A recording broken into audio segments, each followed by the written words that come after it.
राजकीय बालिका उच्च माध्यमिक विद्यालय साड़ा बिलवाड़ा में आपका हार्दिक स्वागत करता हूँ। कोरोना की वजह से जो छात्रों की पढ़ाई में बाधा उत्पन्न हुई थी, उसको मद्देनजर रखते हुए हमारे विद्यालय परिवार ने ये ऑनलाइन सीरीज प्रारंभ की है, जिसके अंदर मैं आपको हिंदी भाषा का अध्ययन करवाऊंगा। तो सबसे पहले हम आज हिंदी भाषा के बारे में सामान्य जानकारी प्रारंभ करेंगे। हिंदी भाषा की सामान्य जानकारी का हम यहाँ पर अध्ययन करेंगे। तो सबसे पहले तो आपको ये पता होना चाहिए कि भाषा किसे कहते हैं, क्योंकि जब हम भाषा पढ़ रहे हैं तो भाषा का जो ज्ञान है वो अपने होना चाहिए कि भाषा कहते किसे हैं। तो भाषा है ये संस्कृत भाषा की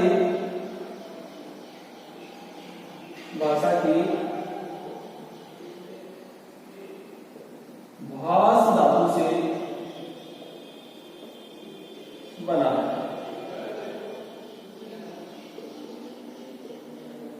यानी भाषा की जो उत्पत्ति है वो संस्कृत भाषा के भाष धातु से हुई है।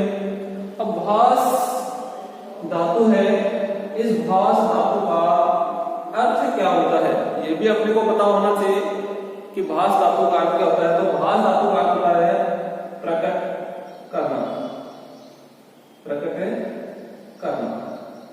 अब किसे प्रकट करेंगे? तो व्यक्ति अपने विचारों को जिस माध्यम से अभिव्यक्त करता है या अपने विचारों को जिस माध्यम से प्रकट करता है वही भाषा कहलाती है। तो इसकी परिभाषा अगर हम लिखें यहाँ पर, परिभाषा क्या होती है, तो परिभाषा के रूप में लिखना चाहें तो लिखें कि व्यक्ति अपने विचारों को जिस माध्यम से व्यक्त करता है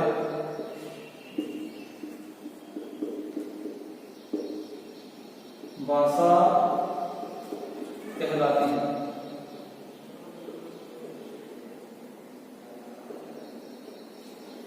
ये इसकी परिभाषा, भाषा की परिभाषा क्या है कि व्यक्ति अपने विचारों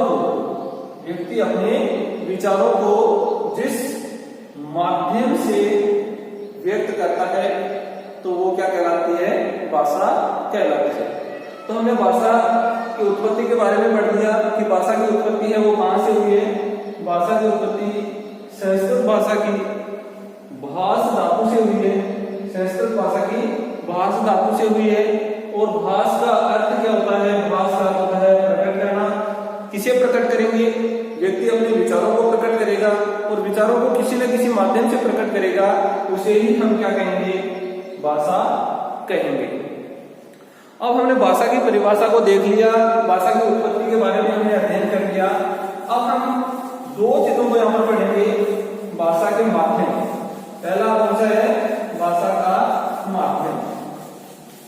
तो सबसे पहले मैं लिख देता हूं यहाँ पर भाषा का माध्यम,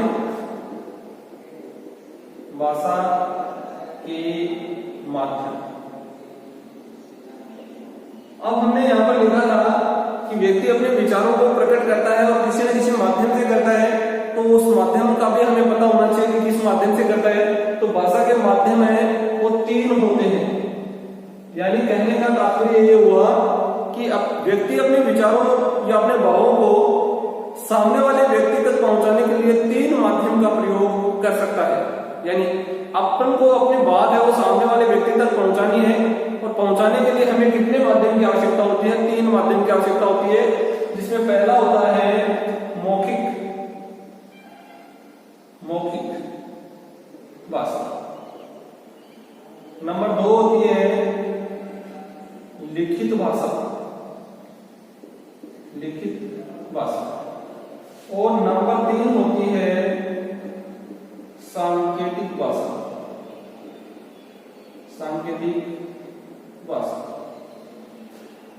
तो मैंने आपके सामने भाषा के जो तीन माध्यम थे वो तीन माध्यम मैंने लिख दिए। पहला मौखिक भाषा, दूसरा लिखित भाषा और तीसरा सांकेतिक भाषा। अब मौखिक भाषा किसे कहेंगे? तो मौखिक भाषा व्यक्ति बोलकर अगर अपने विचारों को प्रकट कर रहा है, अपने विचारों को व्यक्त कर रहा है, तो वो भाषा मौखिक भाषा कहलाएगी। अगर व्यक्ति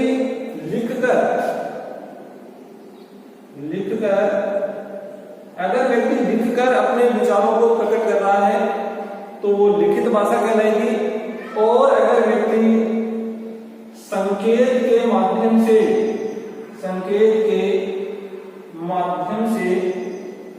अगर प्रकट कर रहा है तो वो सांकेतिक भाषा कहलाएगी। तो भाषा के जो माध्यम थे वो 3 थे। पहला मौखिक भाषा, यानी व्यक्ति बोलकर अपने विचारों को व्यक्त कर सकता है। दूसरा लिखित भाषा, यानी व्यक्ति अपने विचारों को लिखकर व्यक्त कर सकता है। और तीसरी सांकेतिक भाषा, यानी व्यक्ति अपने विचारों को संकेतों के माध्यम से व्यक्त कर सकता है। अब यहाँ पर हमने 3 माध्यम लिख दिए। अब हम इन 3 माध्यम में सबसे सरल माध्यम कौन सा है और सबसे कठिन माध्यम कौन सा है, इनकी भी थोड़ी सी चर्चा कर लेते हैं यहाँ पर। अब मैं आपसे एक क्वेश्चन पूछूं कि मौखिक भाषा, लिखित भाषा और सांकेतिक भाषा है, इनमें सबसे सरल कौन सी है? तो लगभग मेरे को पता है कि आप सभी को पता होगा ये कि सबसे जो सरल भाषा होती है वो कौन सी भाषा होती है? मौखिक भाषा होती है। अब थोड़ा बता देता हूँ आपको कि मौखिक भाषा सबसे सरल क्यों होती है। क्योंकि हम सभी लोग पढ़े लिखे नहीं हैं, कई अनपढ़ भी होते हैं, कई पढ़े लिखे होते हैं। तो मौखिक भाषा है वो पढ़े लिखे भी उपयोग में लेते हैं और अनपढ़ व्यक्ति भी उपयोग में लेते हैं। और जब हम मौखिक भाषा का प्रयोग करते हैं तो अपने विचारों को बोल करके सामने वाले व्यक्ति को सुनाते हैं। तो जैसे ही हम बोलेंगे सामने वाला व्यक्ति उस वाक्य का या उस शब्द का वैसा ही अर्थ ग्रहण कर लेता है, तो उसे हम कहेंगे मौखिक भाषा। और व्यक्ति सभी समझ जाते हैं इसमें कि मौखिक भाषा है, उसमें हम अपने विचारों को रखते हैं, तो सभी के समझ में भी बातें आ जाती है। दूसरी है लिखित भाषा, ये कठिन भाषा है। कठिन क्यों है? क्योंकि लिखित भाषा का प्रयोग जब हम करते हैं तो अनपढ़ व्यक्ति इस भाषा को समझ नहीं पाते हैं, इसलिए ये है उनके लिए क्या हो जाती है? कठिन प्रतीत होती है। और तीसरी है सांकेतिक भाषा। सांकेतिक भाषा में प्रत्येक व्यक्ति अपनी मानसिकता के आधार पर इसका अर्थ ग्रहण करता है, यानी सभी व्यक्ति एक ही संकेत का सभी व्यक्ति समान अर्थ ग्रहण नहीं करते हैं, वे अलग अलग अर्थ उनका ग्रहण करते हैं। अब मैं आपको सरल भाषा के रूप में मैंने बता दिया आपको कि सरल भाषा कौन सी होती है? मौखिक भाषा होती है। अब कठिन भाषा की बात करते हैं तो कठिन भाषा होती है वो होती है सांकेतिक भाषा। और मैंने आपको बताया कि कठिन भाषा कौन सी होती है? सांकेतिक भाषा। कठिन क्यों होती है? क्योंकि इस भाषा का कोई एक अर्थ नहीं होता है। प्रत्येक व्यक्ति अपनी मानसिकता के आधार पर इसका अर्थ ग्रहण करता है, यानी एक ही संकेत का अलग अलग व्यक्ति अलग अलग अर्थ ग्रहण करते हैं, इसलिए ये भाषा सबसे क्या होती है? कठिन होती है। तो सबसे सरल भाषा कौन सी होती है? मौखिक भाषा। और सबसे कठिन भाषा कौन सी होती है? सांकेतिक भाषा। लिखित भाषा है वो न ही तो सरल है और न ही कठिन है। क्योंकि सरल तो इसलिए नहीं है क्योंकि इसका अनपढ़ व्यक्ति है वो प्रयोग नहीं कर सकता, वो इसका अर्थ ग्रहण नहीं कर सकता। और कठिन इसलिए नहीं है क्योंकि पढ़े लिखे लोग हैं वो आसानी से इसका अर्थ समझ जाते हैं। तो आपसे कोई पूछे कि भाषा का सबसे सरल माध्यम कौन सा है, तो आपका आंसर होगा मौखिक भाषा। और भाषा का सबसे कठिन रूप कौन सा है, तो आपका आंसर होगा सांकेतिक भाषा। अब आगे हम अध्ययन करते हैं भाषा के माध्यम। तो हमने याद करेंगे कि भाषा के 3 माध्यम होते हैं, पहला मौखिक, दूसरा लिखित और तीसरा सांकेतिक भाषा। अब हम आगे अध्ययन करते हैं भाषा के अंग। भाषा के अंग। तो दोस्तों, जिस प्रकार से मनुष्य का शरीर भी विभिन्न अंगों से बना, जैसे हाथ है, पांव है, आपका मुंह है, नाक है, आंख है, इन अनेक प्रकार के अंगों से बना है, उसी प्रकार से भाषा भी अनेक अंगों से मिलकर बनी है। तो भाषा के अंग भी 3 होते हैं। भाषा के अंग भी कितने होते हैं? 3। जिस प्रकार से भाषा के माध्यम 3 हैं, उसी प्रकार से भाषा के अंग भी कितने हैं? 3 हैं। अब 3 अंग कौन कौन से हैं तो मैं आपको यहाँ पर लिख के बता देता हूँ। पहला होता है वर्ण, दूसरा होता है शब्द और तीसरा होता है वाक्य।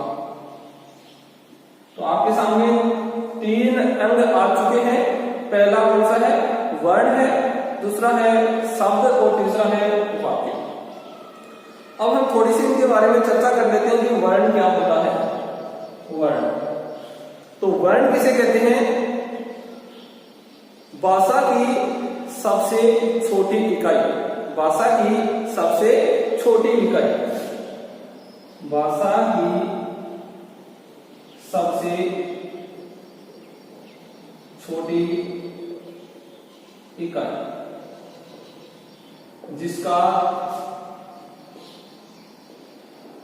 विभाजन न किया जा सके। तो अब आप समझ गए होंगे कि वर्ण क्या होता है। यानी भाषा की जो सबसे छोटी इकाई है वो क्या कहलाती है? वर्ण कहलाती है। और वर्ण का हम आगे विभाजन नहीं कर सकते, यानी ये प्रारंभिक अवस्था है भाषा की, इसी से भाषा का विकास है वो प्रारंभ होता है। अब वर्ण है वो कितने प्रकार के होते हैं? तो वर्ण भी दो प्रकार के होते हैं, मैं लिख देता हूं यहां पर। पहला स्वर और दूसरा व्यंजन, स्वर और व्यंजन। तो वर्ण कितने प्रकार के होते हैं? दो प्रकार के होते हैं। पहला होता है स्वर और दूसरा होता है व्यंजन। स्वर किसे कहते हैं? थोड़ी सी परिभाषा का हम यहाँ पर जिक्र कर लेते हैं। तो स्वर वे होते हैं जिनमें स्वर तंत्रियों को अपने विचारों को व्यक्त करने के लिए किसी की सहायता की आवश्यकता नहीं होती है, वे स्वर कहलाते हैं। और व्यंजन को अपने स्वर तंत्रों के द्वारा बाहर निकालते हैं, तो उन्हें किसी की सहायता की आवश्यकता होती है, और वो सहायता कौन करते हैं? स्वर इनकी सहायता करते हैं। इन्हीं के माध्यम से हम इनको व्यंजन को अपने मुख से बाहर निकालते हैं। अब नंबर 2 पे है शब्द। तो शब्द क्या होता है? वर्णों के सार्थक समूह को, वर्णों के सार्थक समूह को शब्द कहते हैं।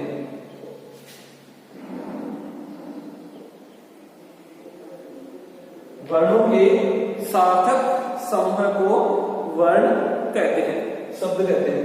वर्णों के सार्थक समूह को क्या कहते हैं? शब्द कहते हैं। जैसे अपने पास क, मैं और ल, ये 3 वर्ण है। अपने पास 3 वर्ण है। पहला क वर्ण है, दूसरा म वर्ण है और तीसरा ल वर्ण है। जब हम इनको आपस में मिलाएंगे और मिलाने के बाद में अगर कोई सार्थक शब्द बनता है जिसका अर्थ होता है, उसे हम क्या कहेंगे? शब्द कहेंगे। तो हम तीनों को मिला देते हैं। यहाँ पर क, मैं और ले को तीनों को मिलाएंगे तो क्या हो गया? कमल। और जिसका एक निश्चित अर्थ होता है, यानी ये पुष्प है। तो जब हम वर्णों के सार्थक समूह को मिलाते हैं, वर्णों के सार्थक जो अंग है उनको मिलाते हैं, तो वो क्या कहलाते हैं? शब्द कहलाते हैं। जैसे हमने देखा यहाँ पर क, मैं और ल तीनों को मिलाया, क्या बन गया? कमल। और इसका एक निश्चित अर्थ है। इसी प्रकार से इसी से हम दूसरा भी शब्द बना सकते हैं। क को लिख दिया, फिर ल को लिख देंगे और फिर लिख देंगे मैं, तो क्या बन गया? कलम। ये भी एक निश्चित सार्थक अर्थ हो गया इसका भी, तो ये भी क्या कहलाएगा? शब्द कहलाएगा। अब हम तीसरा देखते हैं। पहले ल को ले आते हैं यहाँ पर, फिर क को लेते हैं और फिर मैं को लेते हैं, तो क्या बन गया? लकम। अब देखो लकम का कोई अर्थ नहीं होता है, यानी इसका कोई अर्थ नहीं होता है, इसलिए ये क्या नहीं कहलाएगा? शब्द नहीं कहलाएगा।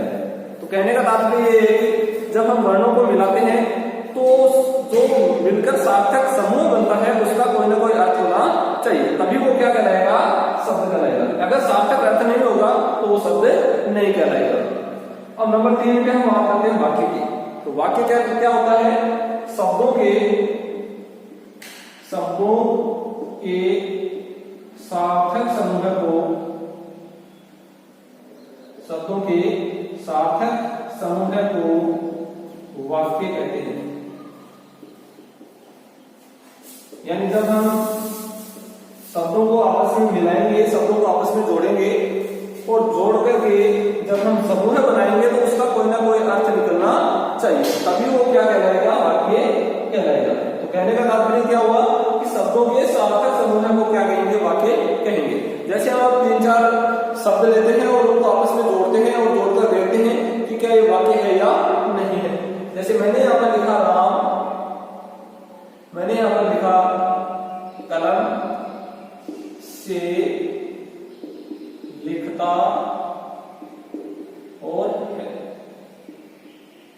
ये सभी के सभी क्या है? शब्द है। ये सभी के सभी क्या है? शब्द है। जैसे राम शब्द है, कलम भी शब्द है, से भी शब्द है, और लिखता और है, ये सभी के सभी क्या है? शब्द है। अब मैं इनको एक बार मिला देता हूं आपस में और मिलाकर देखते हैं कि क्या ये अपना अर्थ प्रकट करते हैं। अगर अर्थ प्रकट करते हैं तो वो वाक्य कहलाएंगे, अगर अर्थ प्रकट नहीं करते हैं तो वो वाक्य नहीं कहलाएंगे। तो यहां लिख देता हूं राम कलम से लिखता है। अब मैंने सीधा लिख दिया यहाँ पर कि राम कलम से लिखता, मैंने सभी को जोड़ दिया और जोड़ते ही अपने को जैसे ही हम ये वाक्य पढ़ेंगे कि राम कलम से लिखता है तो अपने दिमाग में तुरंत ये बात आ जाएगी कि राम नाम का कोई व्यक्ति है और वो कलम से लिख रहा है। तो अपने दिमाग में इसका अर्थ ग्रहण हो गया कि राम है वो क्या कर रहा है? लिख रहा है। जैसे ही अपने दिमाग के अंदर अर्थ ग्रहण हुआ इस वाक्य का तो ये क्या बन गया? ये सार्थक समूह बन गया वाक्य। ये क्या बन गया? शब्दों का सार्थक समूह बन गया और शब्दों के सार्थक समूह को हम क्या कहते हैं? वाक्य कहते हैं।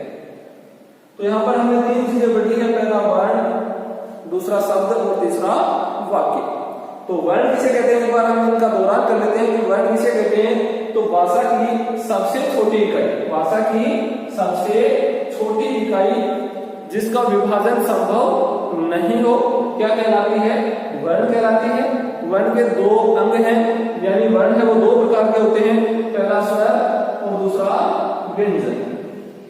स्वर किसे कहते हैं? यानी स्वर तंत्रियों को बिना किसी सहायता के अपने मुंह जीवा से बाहर निकाल देते हैं तो उन्हें स्वर कहते हैं, और व्यंजन को किसी न किसी की सहायता की आवश्यकता होती है तो वो व्यंजन कहलाते हैं।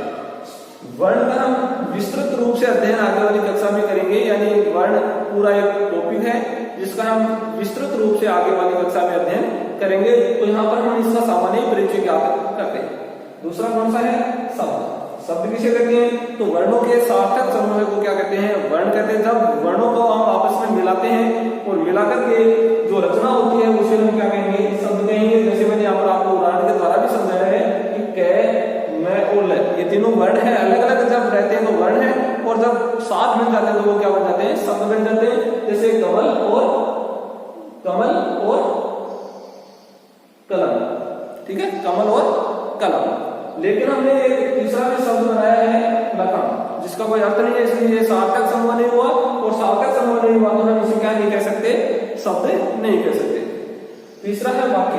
वाक्य की परिभाषा मैंने आपको बता दी। हम वाक्य किसे कहेंगे? शब्दों के सार्थक समूह को, यानी शब्दों को जब हम मिलाएंगे तो उनका सार्थक शब्द बनना चाहिए, यानी उनका कोई ना कोई अर्थ होना चाहिए, और जब अर्थ हो जाएगा तो वो क्या कहलाएगा? वाक्य कहलाएगा। इसको उदाहरण के तौर पर भी हमने समझा यहाँ पर, जैसे मैंने लिखा राम कलम से लिखता है, ये सभी के सभी जब अलग अलग रहते हैं तो वो क्या कहलाते हैं? शब्द कहलाते हैं, और जब मिल जाते हैं या उनको एक समूह के रूप में बांध देते हैं तो राम कलम से लिखता है, ये वाक्य बन गया। वाक्य क्यों बना? क्योंकि ये अपने आप में एक अर्थ प्रकट करता है, इसलिए ये वाक्य बन गया। अब थोड़ी सी बातें हम यहाँ पर कर लेते हैं कि शब्द और वाक्य में अंतर क्या है। तो मैंने यहाँ पर आपको बता दिया कि शब्द और वाक्य में अंतर क्या है कि शब्द है वो स्वतंत्र होते हैं। शब्द क्या होते हैं? स्वतंत्र होते हैं। शब्द है वो स्वतंत्र होते हैं, ठीक है, शब्द स्वतंत्र होते हैं, और जब इन्हीं शब्दों को हम वाक्य में प्रयुक्त कर देते हैं, वाक्य में प्रयुक्त कर देते हैं तो वे पद बन जाते हैं।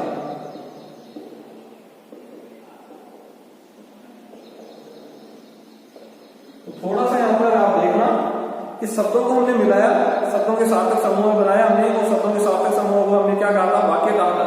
जब वाक्य बन जाता है तो वाक्य के अंदर शब्द नहीं होते, फिर वो क्या कहलाते हैं? पद कहलाते हैं। अभी हमने उदाहरण में लिखा कि राम कलम से लिखता है, ठीक है। जब हम इनको अलग अलग प्रयोग में लेंगे राम, तो राम क्या है? एक शब्द है। राम क्या है? एक शब्द है जो अपना अर्थ प्रकट करता है, ये एक व्यक्ति का नाम है। लेकिन जैसे ही राम को हमने वाक्य में प्रयुक्त कर दिया तो राम क्या बन गया है, पद बन गया। राम क्या बन गया, पद। अब यहाँ पर इस वाक्य के अंदर राम शब्द नहीं है, राम क्या है, एक पद है। और कौन सा पद है, इसका भी हम आगे विस्तार से चर्चा करेंगे कि राम क्या है, एक संज्ञा का नाम है। राम क्या है, एक संज्ञा। और संज्ञा में भी कौन सी संज्ञा है, यानी राम को हम देख सकते हैं, दृश्य है, और जिसको हम देख सकते हैं वो या तो जातिवाचक संज्ञा होगी या व्यक्तिवाचक संज्ञा होगी। और किसी व्यक्ति का नाम है, इसलिए यहाँ पर कौन सी संज्ञा होगी, व्यक्तिवाचक संज्ञा होगी। इसका हम आगे संज्ञा वाले बिंदु के अंदर विस्तार से अध्ययन करेंगे। यहाँ पर सिर्फ इतना आपको पता होना चाहिए कि शब्द क्या होते हैं, स्वतंत्र होते हैं, लेकिन जब उन्हीं स्वतंत्र शब्दों को हम वाक्य में प्रयुक्त कर देते हैं तो वो क्या बन जाते हैं, पद बन जाते हैं।